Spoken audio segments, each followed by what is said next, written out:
Do not count the Ravens out. All right, welcome to Mr. Report for October the 30th. Week 9 is here, and we're going to dive right into it. And we're going to start with the big game tonight, Thursday Night Football, the Dolphins and the Ravens. And these two teams are viewed very differently by the general public, but they actually have similar records. The Dolphins come into this game at 2-6. The Ravens come in at 2-5. I think, and rightfully so, the Ravens are taken more seriously at this point in the calendar than the Dolphins are. And I've heard a lot of questions over the course of the last month. What's wrong with the Ravens? Where's the problem with the Ravens? Why aren't they what we thought they were going to be at the beginning of the year? All you have to do is go back and look at week by week the inactive list and all those names that were on the inactive list. And now where they're at with a lot of those names coming off the inactive list. A few weeks ago, it was Kyle Hamilton getting back in the lineup. On Sunday, it was Roquan Smith returning to the lineup. And on Thursday night, tonight, it's Lamar Jackson returning as the quarterback of the Ravens. And I think a nuance here as the Ravens try to build some momentum and try to find a way to get in the tournament with a very, very talented roster is their handling of Lamar over the course of this week. It's important that they avoided having to put him out there 2 times in 5 days with that hamstring injury. And this relates to how you manage mobile quarterbacks. There are teams now that are looking at this and have the theory with mobile quarterbacks that the beating they take over the course of the year and all the wear and tear of going through it when they're rushing for 300, 400, 500 yards, in the case of Lamar Jackson, sometimes 1,000 yards, is that the damage that's done to their body over the course of a 4-month season can affect their mechanics and their accuracy in the playoffs when the windows that they're throwing into are tighter, when defenses are more equipped to take them away as runners. And that affects the way teams that are built around these sorts of quarterbacks perform in the playoffs. So I think because of that, teams that have quarterbacks like this have learned to manage them a little bit differently. And getting a win with Snoop Huntley on Sunday against the Bears and saving the team from doing that, from having to do that, from having to put him out there with the hamstring twice in 5 days, I think is huge for the Ravens. I think Lamar Jackson hits the ground running.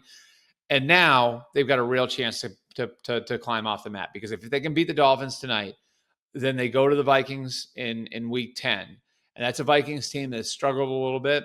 That'll be, 2 games in back with J.J. McCarthy as the quarterback, and they'll have 10 days to run up to that one. Then they're at Cleveland in week 11. Then they play the Jets in week 12. If they can run the table, if they can run the table through that stretch, they will go into Thanksgiving on a 5-game winning streak at 6-5, very much in the playoff picture. Again, I think they're one of the most talented teams in the NFL.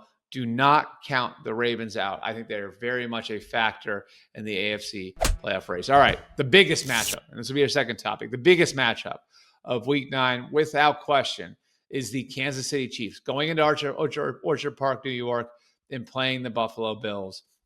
And I think for both teams, this is going to be a litmus test for where they're at. Both teams struggled early in the year. I think some of that stuff is by design.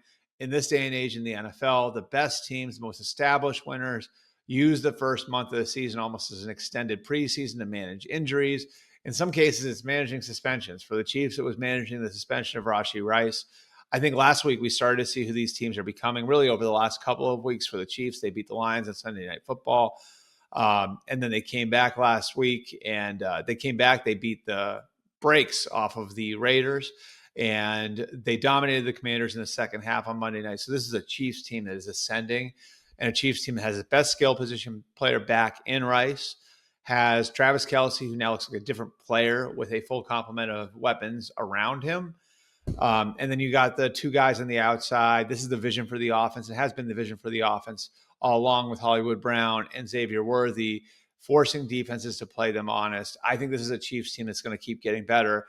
And the Bills seem to have found something against the Panthers.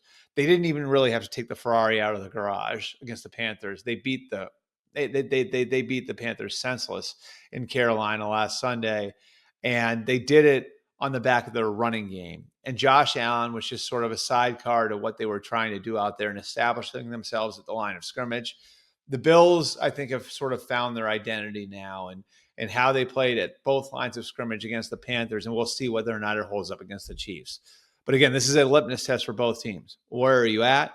And ultimately, this is a matchup we've seen 3 times in the last 5 years in the playoffs. Ultimately, this game could wind up determining where a playoff game is played. So huge stakes this week. Finally, our third topic, the Steelers. Where are they at? And this is a very big game for them this week. They have the Colts coming in, the 7-1 Indianapolis Colts. I think we're getting a better idea of who the Colts are and why the Colts are about more than just adding a quarterback or adding a defensive coordinator. I've rolled this stat out for you guys a few times this year. Last year in 2024, they were 29th in the league in total defense, 30th in the league in giveaways, and still somehow won 8 games. They felt like if they could become a little bit more level on offense, a little bit more consistent on offense, and a little bit more complex on defense, they would be able to really take the leap. And Lou Anarumo is defensive coordinator. Daniel Jones is the quarterback coming in and help them do that. They are talented as they thought they were, all over the place otherwise. And so now you've seen that team take a leap, and it's about more than just the quarterback. It's about the array of weapons around him. It's about an offensive line that's playing as well as any in football. And it's about a defense that's gotten better over the course of the year. And so now, in a weird way, where you would have said a month ago, okay, that's going to be a good test of where the Colts are at, it's actually becoming a test of where the Steelers are at, coming out of a really ugly second half against the Packers. This is a Steelers team that you thought had hit its stride a little bit. And Aaron Rodgers is playing as well as he has in a couple of years. And now they're in a little bit more of a desperate spot with the Ravens starting to put pressure on them in the AFC North. I don't think the Bengals are done. Those teams creeping a little bit closer to them in the standings. These games become pretty important now, and it'll be interesting to see where the Steelers are. Appreciate you guys coming out. As always, you can leave your comments right below on YouTube. As I said earlier in the week, I'll jump in at the end of the week and try to answer some of your questions. If you guys leave questions below, you can also get me on social media at Albert Breer on Twitter, at Albert R. Breer on Facebook, at Albert_Breer on Instagram. Appreciate you guys coming out. We will see you for a fresh set of Breer Reports next week.